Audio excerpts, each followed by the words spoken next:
Welcome everyone to Male Fuzz TV. I am Peter and today I'm going to be talking about Gen V Season 2 Episode 4. It is called Bags. So spoilers for the episode as always. And this was a really good episode, I thought. This seems to be a trend actually with both The Boys and Gen V. Maybe not so much Season 4 of The Boys because the pacing and structure of that season was kind of a bit weaker because it was just kind of a setup for Season 5. But I feel like I've felt this way a lot with these two shows. And specifically with Season 1 of Gen V, where the opening 3 episodes are fine and have some good stuff in them, but usually once it starts going weekly afterwards, like, it feels like the episodes get a little bit better structured, better focused. And I think this one's a good example of that because it felt like it had a nice, like, centralized thing it was about the entire time. And not only have you got everything revolving around this cage fight or MMA fight they want Marie and Jordan to have by the end, but you've also got the ongoing build-up to this like sting operation to try and get Cypher to admit on camera that he is not a soup, which seems to be incorrect by the end of the episode. Although, there may still be truth to the fact that he didn't have Compound V in his blood. You know, Marie might still be correct about that technically, so that raises some interesting questions, and maybe he's going to be the first example of someone with superpowers in this universe that doesn't have Compound V as a source. I don't think they've done that in The Boys yet. I feel like every single person's turned out to be Compound V related. I could be wrong. My memory might be failing me there, but I don't think that's happened. At the very least, though, it feels like maybe it's as simple as his powers are masking other characters' powers. Maybe he nerfs their other powers as well as what he does at the end of the episode. It's entirely possible that's the case, where he's just tricked Marie. That's also obviously possible. So, yeah, a lot of good stuff in this episode. It felt like it revolved around something very specific. I think it helped that it kept a couple of characters out. Not that I have any problem with either Sam or Polarity being like featured in the show. It felt like, yeah, maybe every episode could maybe like lose one plot thread just to like keep everything else feeling a bit tighter. Because obviously Emma's little new group get a little bit more time this episode. We get first of all, the guy she was kind of getting to know and flirt with in that class a couple of episodes ago turns out to be the brother of Harper. And then, on top of that, the roommate's powers, whose name I've not learned yet. I'm looking here. God, I don't know. Allie? Yeah, that sounds right. I think it's Allie. I think she's the roommate. We find out what her powers are this episode, which is to control her hair. Which, I didn't necessarily know what that meant at first. Obviously when we see it, it's clear she can grow it and then retract it, so that makes it a bit more useful. I was kind of thinking it was just at the length it's at she can control it, which felt kind of useless when she admitted that it wasn't the hair on her head, it was her pubic region that she can control. And I was definitely not expecting to get a payoff visually to that by the end of the episode, which was kind of wild and at least a little bit disgusting, frankly. Like, whatever they did to achieve this effect, I don't know if it was just CG necessarily, or if they actually had some practical scraggly hairs that they were sort of like maybe dragging around and then playing it in reverse. Probably not, it was probably just CG, but either way, it was like, I guess it was a more wild visual than I was expecting. I don't think I was expecting it to be snaking around a room the way it was, but hey, Bushmaster, as Emma has dubbed her, like, you know, it was a memorable scene, if nothing else. But what I liked about all this is that Emma just coming out and saying, hey, I've got a team. Like, you know, she's obviously in the main team, but she's like, I've got like a squad now. We can like help with this heist. We can do this. I really appreciated that. It feels like a nice little bit of growth for her. And of course, the actual heist as it plays out has got a lot of fun stuff with her powers of her shrinking down, running in the pipes to get to the bathrooms, because the whole idea is that Kate's going to go and talk to Cypher, but she'll be checked before she goes in. So Emma's sneaking in a camera with a microphone, like a tiny little camera that they can capture his confession on, effectively. And it leads to some outrageous boys, you know, Gen V stuff with like the giant ass that she's looking up at when she's in the toilet, and yeah, that's, you know, that's the usual like dark comic stuff that this show likes to do, which was funny. Like, I'm not complaining about it, but it, you know, it's like I almost expect that at this point. Whereas the pubes going around the room is a little bit more. I mean, I guess you could argue it's just kind of like a different take on the love sausage thing from The Boys, but it's, you know, it's got a different feel to it. It's just it's empowering, okay? It's more of an empowering thing. But I think them having this shared goal where everyone's kind of working together, even with Kate, who wants to sort of deal with Cypher as well. Kate continuously trying to win them over. I mean, to be fair, to begin with, it's not actually her. It's Marie that says, let's go to Kate, because maybe she can use her powers to get Cypher to call off this fight, which Kate has to ultimately admit that she does not have full control of her powers anymore. Although, we have a new wrinkle on that. It's not that they don't work entirely. Like, she can still influence what a person is doing, but she doesn't have control over what it is. And we get a good example. This is where Jordan finds out her powers aren't working properly. Where Kate is, too nervous, embarrassed, like she's not worked up the nerve to tell everyone that she can't use her powers properly. So when they try to get into Cypher's house, while Marie's got him distracted at her training session with him, she tries to use the powers on the guard in the front of the house. And at first I thought, oh, it's just not going to work. Like, she's saying, hey, you're going to give us your keys and turn around and not pay attention to us. I thought, he's going to tell her to F off, right? He's just going to, say no. Instead, it does have an effect, but it's just a random thing. He turns round, pulls down his trousers, and starts having sex with the garden gnome. And Kate has to awkwardly go up and, take his keys while he's doing that. I mean, this was a funny scene. I think this works because of the reactions involved. The actual having sex with the gnomes, whatever. But Kate having to awkwardly go up and get the keys while he's doing it. This being how Jordan finds out, and then indeed how, in general, everyone finds out that her powers aren't working correctly, is pretty funny. I was enjoying these moments. I was enjoying Jordan and Kate having to work together because obviously they kind of hate each other right now. Doesn't help that Kate put out a weird anti-Jordan message for Vought at the start of the episode. Firecracker was on TV again talking about all this. So they're going to make them fight. The idea is that they're trying to turn Marie into the babyface. They literally use that term, which is a wrestling term, but they say she's the babyface, Jordan's the heel, and they want Marie to win.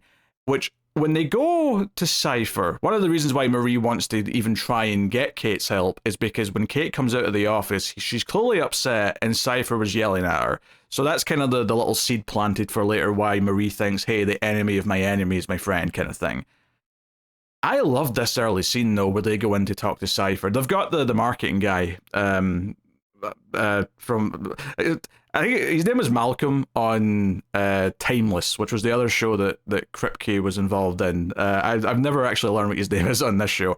But he's on The Boys usually. But he's here and he's talking about this fight. Gender bender versus blood bender. And, there's a lot of, really wild anti-trans words been thrown around in this episode, and just general sentiments, because now they're trying to make Jordan a villain and they're kind of latching onto that, even though that's not what Jordan actually is, of course. But it's an allegory for a lot of that stuff, so it still kind of works in terms of talking about it. But it just kind of shows also how not only bigoted everyone that's saying that stuff is, but how kind of just tone deaf and ignorant they are as to what actually Jordan is. There's layers to it, right? There's layers to the vial.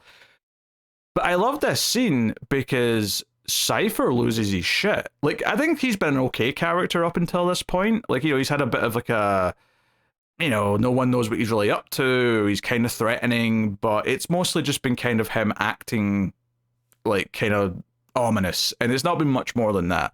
Him losing his shit when Marie's trying to argue why they shouldn't do the fight, and he yells out, "Oh, you don't have a choice," right? And he slams his desk. He's getting pissed, and he really lets it unleash. He's losing his cool. It felt like, okay, you've dialed it up a little bit. The notches are going up, and I'm feeling a bit more of a erratic threat from you. And I think by the end of this episode, it really does kind of properly establish him as the main antagonist of this season. Not that I would have said he wasn't before. It's not like they gave me someone else to think was the antagonist, but I think he's earned it by the end of this episode. He's earned the right to be the main villain, where I'm rooting for everyone to try and deal with him in some ways. So I really appreciated that. I think that really, like I say, escalated the core plot up a little bit.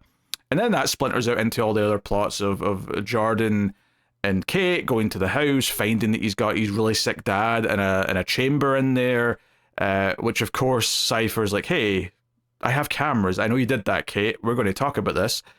And then likewise, we have Emma with her group and setting up the sting and going into the water pipes and all that.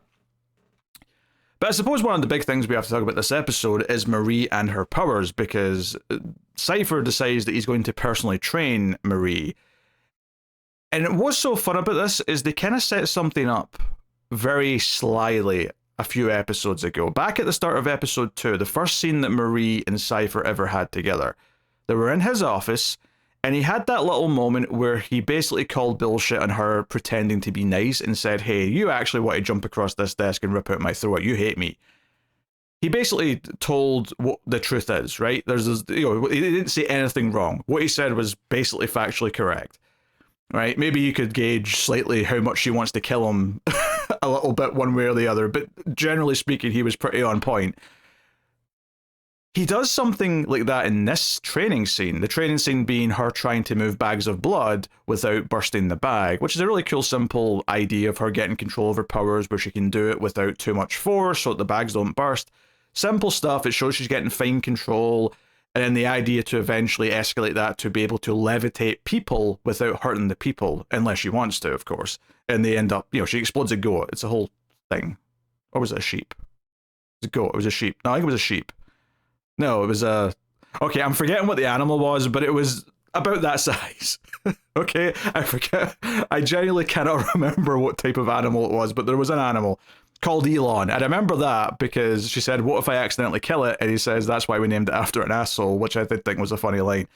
So the whole thing here, though, other than her getting better at her powers, and she ends up moving all the bags at once after she burst the first one, I enjoyed him kind of giving some advice and her being like, all right, back off, Yoda.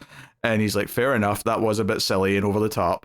But she does, she closes her eyes. I also really like the moment where she puts her hand up to try and like sort of help her use her power. And he's like, put your stupid hand down. The hand's not controlling anything. And it's just this funny thing because I feel like it's one of the things that a lot of movies and TV shows do. Whenever a character has a mental power, they always, Professor X puts his hands up against his head, or telekinetics will put their hand out as if they're using it to help move the thing. And it's like, no, it's a mental power. And I kind of like them poking fun at that a little bit as like an actual, like the Marie sort of instinctively has been doing it because she thinks it helps, but in reality, she doesn't need to. I like that being pointed out. But the thing I was getting at, though, is that in the middle of this training sequence, or one of these, because it's split into a couple of bits as they're intercutting with his house with the other characters.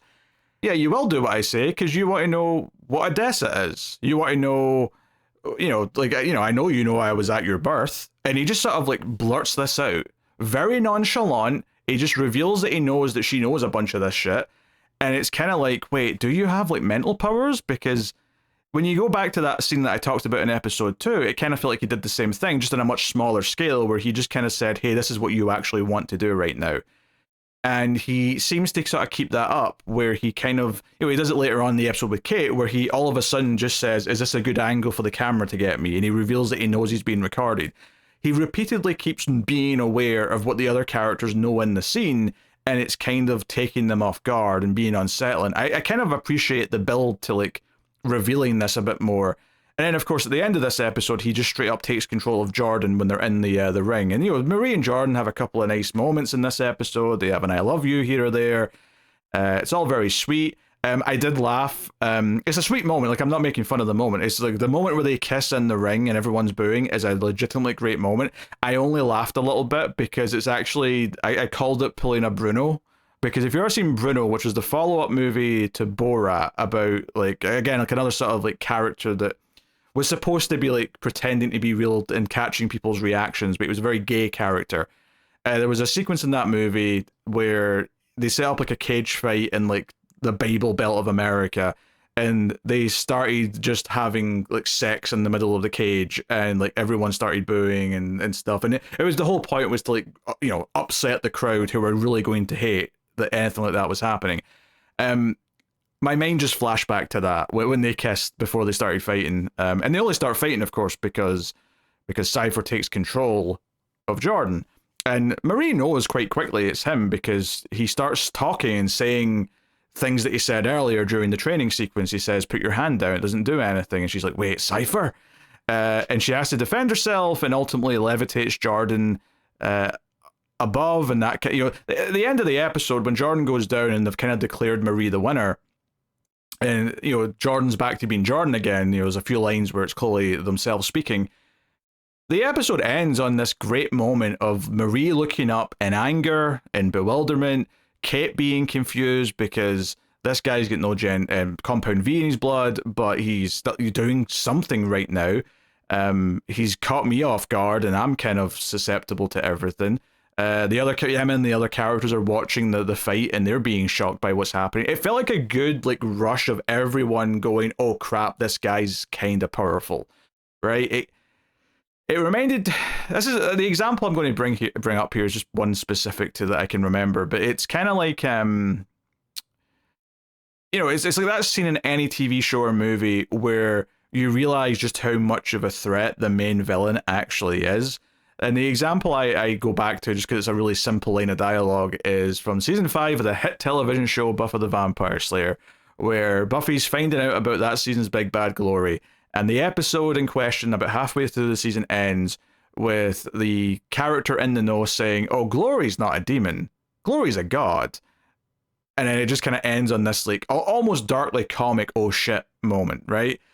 This isn't quite that. This is like a more of a rush of you know, adrenaline, and it's like, oh god, we really hate him now. Like he's really outthinking us. He's a step ahead every part of the way. But at the same time, that doesn't take away from the fact that all the characters were being very proactive this episode. It feels like they're trying to figure things out. They're trying to problem solve. They're making amends, even though it feels like a struggle to do that. I mean, the scene with Kate and Jordan where they kind of reminisce and kind of shoot the shit a little bit before they get into the house, you know, felt like, yeah, there's like some genuine history here. And Jordan even kind of admits that they don't like that they might always hate Kate. Like that feeling, that idea that they'll always hate a person doesn't feel good. So, you know, it does feel like, you know, at the very least, the attempted murder, if you want to call it. Like, I mean, Kate keeps calling it that. That's not really what it was. I mean, Jordan just stepped out and protected Marie with one hit. So it's a bit of a stretch to call it that, but that's what Kate keeps calling it.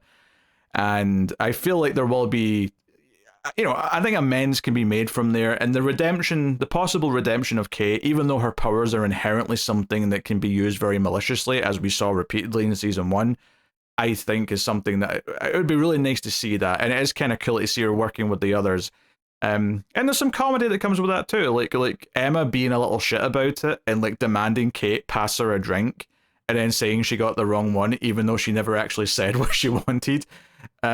Was giving me a bit of a smirk. Like I was enjoying that. I mean, Emma's such a likable character generally. You know, and she has like these nice little moments. In fact, speaking of nice little moments, she has one with Harper, where Harper is trying to teach her how to use her own powers because she does it better than Emma does without having to, you know, vomit or whatever.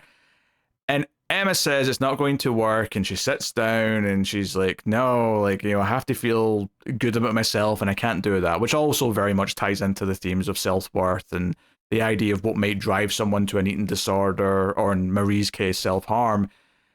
And Harper makes this nice little speech to Emma about how, like, Emma's already kind of inspired her, and she's inspired her roommate, Allie. I had to check again.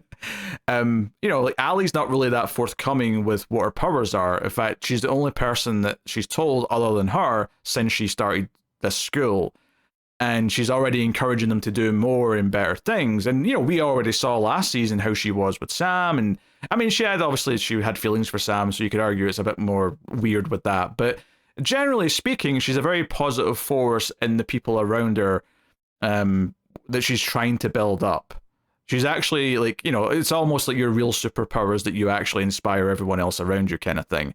And it's a very sweet little moment. And even the little joke at the end I thought was quite good, which is Harper pauses and goes, "Oh, I thought you'd get big." And you know, Emma, like, her reaction, her laugh and smile when she says that feels genuinely quite sweet.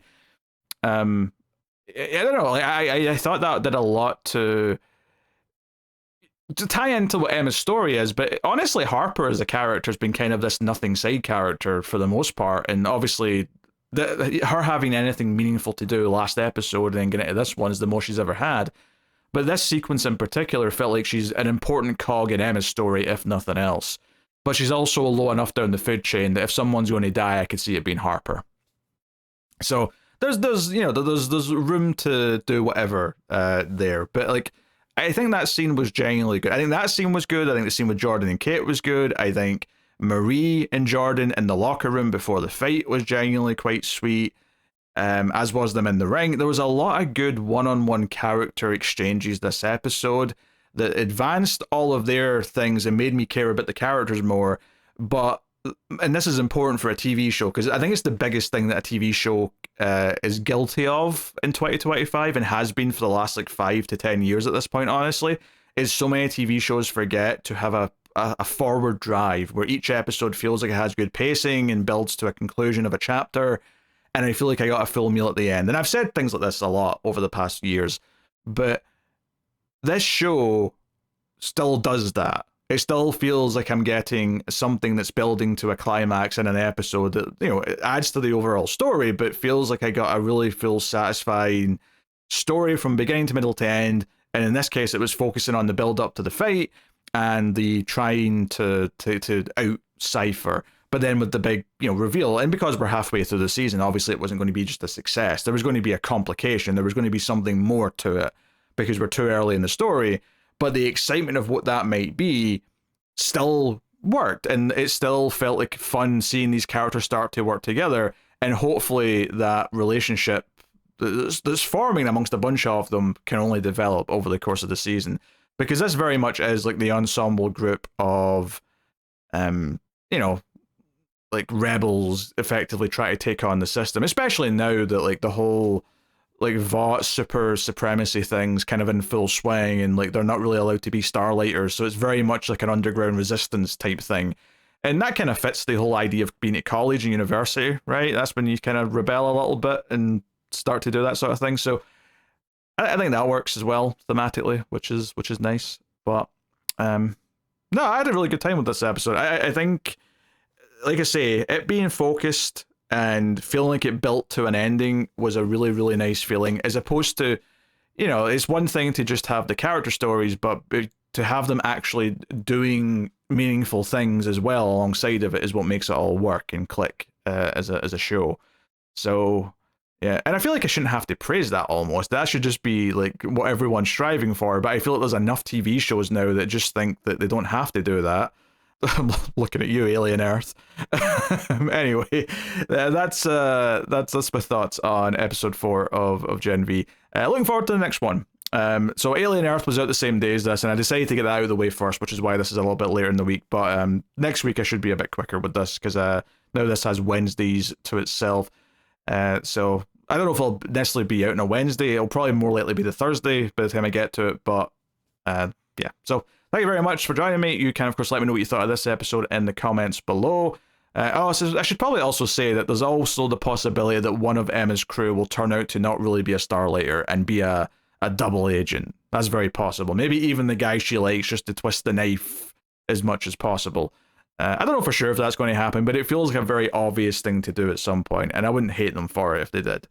Anyway, let me know what you thought of the episode in the comments. Like, subscribe. You can support everything over at patreon.com/MailFuzzTV or by becoming a YouTube member. Check out the Mail Fuzz Movies, where all the movie podcasts live. But that is the show. So thank you very much for joining. I always appreciate it. Keep watching TV. Have you got any vanilla?